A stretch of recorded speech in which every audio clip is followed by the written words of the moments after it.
Cha-cha. There's an unruly mob to see it. Does it have an appointment? Yes, it does. iPod, excuse me, but it's because I wasn't living any place urban. It's because I was living someplace very suburban. I drove 10 minutes to work at the time, and so they said, oh, you put 1,000 songs in your pocket. I'm like, but then where would I keep my CDs? And how would I plug it into that thing? And then I moved back to San Francisco, where it's like, I'm walking around all the time, and it's like, well, this isn't going to work. And so then I had an iPod, and then I got it. Dave Hamilton's here with us, everybody. Dave Hamilton, he, of course, as he said yesterday, co-host of Geek Gab, but he's got more shows than that, and he's going to tell you about one right now. I do a show for musicians called Geek Gab. I do it with Paul Kent, who Apple folks might know as the person who ran Macworld Expo for many years. Yeah. And that's at geekgabpodcast.com. So if you are a musician, or if you want to see behind the curtain and how the sausage is made with folks who are weekend warrior musicians, we'd love to have you as a listener. Paul Kent's a great guy. He is. I'm not saying you're not. He might be a better human than me. I don't know if he is or not, but Paul Kent is a great guy, and I'm always amazed because Paul's one of those guys that I think, I wish I were that cool. And then when Paul says something to me, and it's like Paul knows who I am and remembers me and cares, it's like Paul Kent's a great guy. Anyway, so you can check Paul Kent and Dave Hamilton actually at Geek Gab, which is where again? geekgabpodcast.com. There you go. So pulled an audible yesterday in keeping with some of the sports talk that we've been doing surprisingly all through the week, and changed up what we were going to do. Today we were going to talk about stuff that Dave's going to buy, but we talked about that yesterday. If you missed it, go ahead and give that a listen. We recorded it for you just in case. And what's really cool is you can push play anytime and be guaranteed that it'll be there. Right. So it's kind of weird, actually, that we pushed this so late in the week, although I assume it's still going to be a story by the time people hear this, because it has kept being a story. I guess it was on a Thursday or on a Friday. It was on a Thursday that Apple announced expanded protection plans for children. Well, not for children. It's expanded protections for children is what they talked about. Put up a web page for that. Almost immediately, people started flooding with, this is terrible, this is horrible, Apple is now spying on your phone, this has to stop. What's really interesting to me, and if you don't know what I'm talking about, go back and listen to the past 2 weeks of macOS Ken. You can actually go back and listen to episode 242 and episode 243 of the checklist, because episode 242 was all about Apple's expanded protections for children and some of the pushback. The following week was more of their explanation of it, and still more of the pushback. And as Dave and I sit here to record, there's been even more pushback since episode 243, which came out the day before Dave and I are recording. I mean, I don't think this story is going anywhere. Yeah, much to Apple's dismay. Well, okay, so here's the thing. I'm doing the, tri-dimensional chess wheels within wheels consideration of all of this. But before we even get to that, just start with what your initial thoughts are on it, or your 201 thoughts, since we've actually had a couple of weeks to kick it around at this point. It's interesting when you put this agenda together and it said Apple's expanded protection plans. I read it as Apple's extended protection plans. I thought we were talking about, is Apple Care worth it anymore? Which is a far safer conversation to have, I think. But instead, I'll have the one that you've asked me to have. Thanks. Yeah, sure. But I reserve the right to, ripcord us and go the other direction. Because I think Apple Care is still worth it, despite what anybody else might think.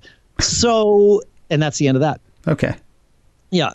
They bungled the rollout of this in a huge way. I mean, they should have known, as the company who has both been talking the talk and walking the walk of privacy for so long, and really has become the face of technology privacy, right? Mm-hmm. And so many of us, me included, and I generally stay away from the news in my podcasts and all that. I'm the guy that brings tips and answers questions and solves problems, right? Tech problems. I'm the geek.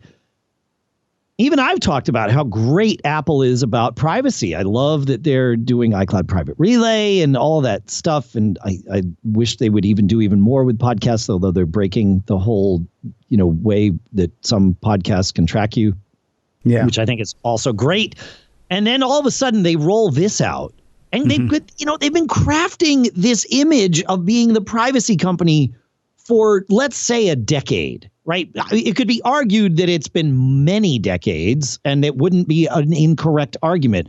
But certainly with Tim Cook at the helm, like, they've really leaned on this. And as I said, they don't just talk the talk. They walk the walk. They really are that company, as I believe it. And then they roll this out with trust us. It's like, why?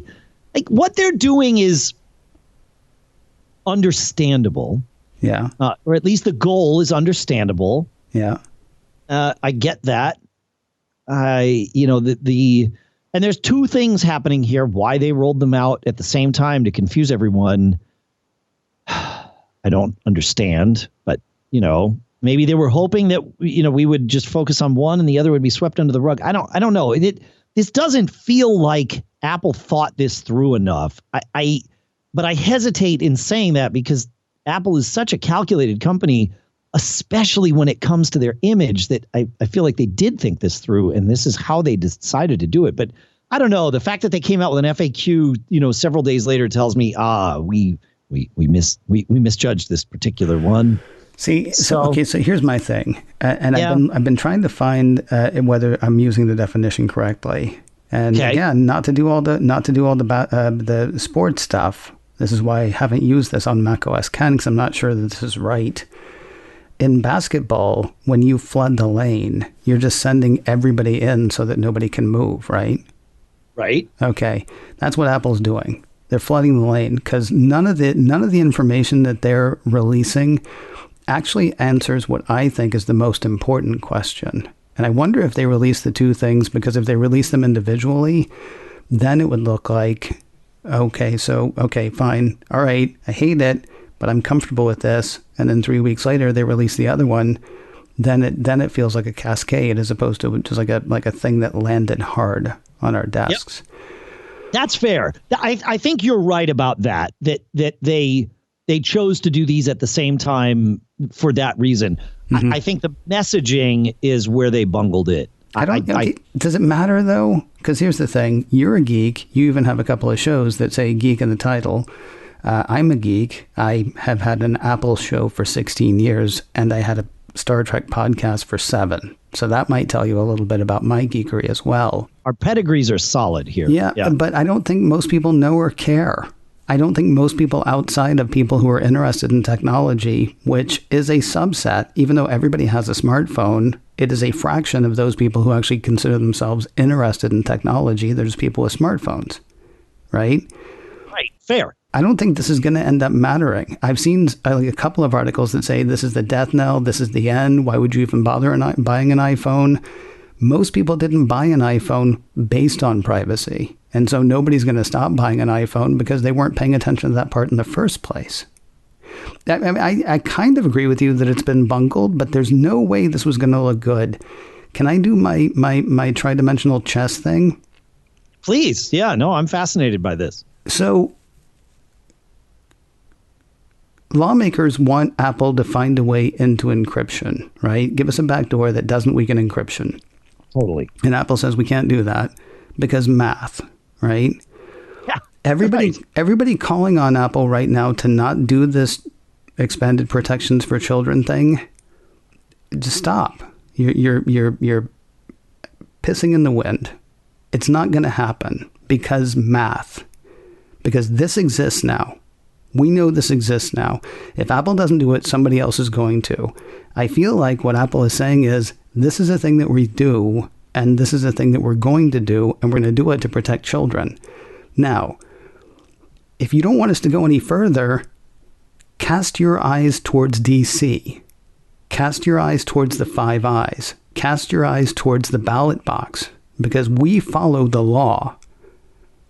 And this is a thing we can do now. We can be told to do this different ways. We're going to fight it, because we always fight it. But this exists now. This is technology that can be put on your phone, on the Android phone, on all of our technology. This is now a system that we know works, or at least works this well. This is stuff that we can do.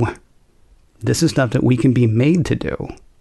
It's now incumbent on us to make sure that nobody makes Apple do that, which I'm pretty sure means we're boned, because we can't get together on whether it's a good idea to wear a mask. We can't get together on, who won an election. I think this goes poorly, but I think Apple is saying to us right now, right, here's what could happen. And it's up to us whether we let it. That's fair. I think where Apple bungled this is they, like I said, they have been so good at marketing privacy.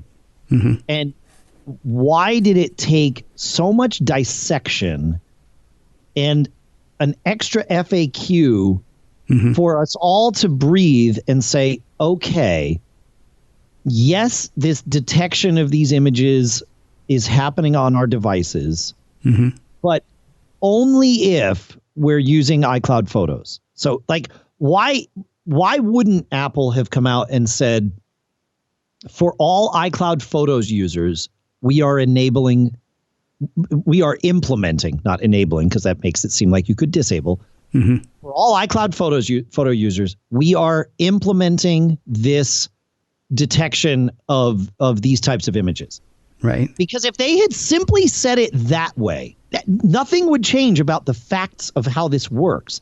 But if they had come out with it that way, it would have been, okay, so people who choose not to use iCloud Photos are completely out of this detection, which is, I mean, it's an awful thing for us all to be sitting here saying, okay, so what do what do the pedophiles have to do? Right. Like, how does this have to work? But there's that whole mindset of, just because I didn't do something wrong doesn't mean I'm going to let you search my car. Right. Like that. Right. And I like, that is a fundamental tenet of who we are as Americans, right? Like that definitely is there. And so, I don't believe that I have anything that would come up as known to be kiddie porn on my phone. And again, they're not looking, this isn't the Not Hot Dog app, right? From Silicon Valley, where it's just looking at machine learning and doing this. This is looking for very specific known images and flagging them on your phone, which is very different from a machine learning algorithm that's going to, guess. See, and that's that's the thing that's another reason I think that they went ahead and released all three things at once. And it's funny because you and I talk about two. The third one is what's happening with Siri. And what's happening with Siri is fine. Right. I love that. That's fantastic. Yep. Go ahead, do that thing so we can leave it off. It's the machine learning thing, honestly. I think if they had come out with the messages thing by itself, that would freak people out more. Yes. That's the one, honestly, that worries me, because that's the one where your phone can suddenly look at something and go, is that Winnie the Pooh? That looks like Winnie the Pooh. I'm going to call somebody because that looks like Winnie the Pooh. Right? Yep. That's the problem, because that's the one that can be changed. That's the one that can be sort of looked for on the fly. And the machine learning thing is happening with messages. That's right. Correct. As I understand it. Right? Yeah. And that's not... And of course, you still have to be on a family plan, because right now that's only applying to, kids that are on the family plan, and on your phone, it's looking at it and going, is that a hot dog? Okay, maybe that's fine, or whatever. I'm going to go ahead and send that through, but I'm going to let the kid know that maybe they shouldn't look at it. And if the kid's under 13, I'm going to let their parents know as well, if they have all of these settings set up. But here's the thing, that means that infrastructure is there. That infrastructure is there. And yes, I know it's only for kids right now and it's protecting children, but it could be, and it could be, and it could be, which is what the EFF has said, and Edward Snowden has said, and everybody else has said. And that, to me, is honestly the scarier one, because change of administration, change in Congress, all of a sudden, the kinds of things that Apple is being required to look for could be different, which again is why I think Apple has said what Apple is going to do at this point, and I don't think it's a thing they're going to back down from, and I think we're all now going to have to go, right, that's a thing that could happen. What do we have to do to make sure it doesn't?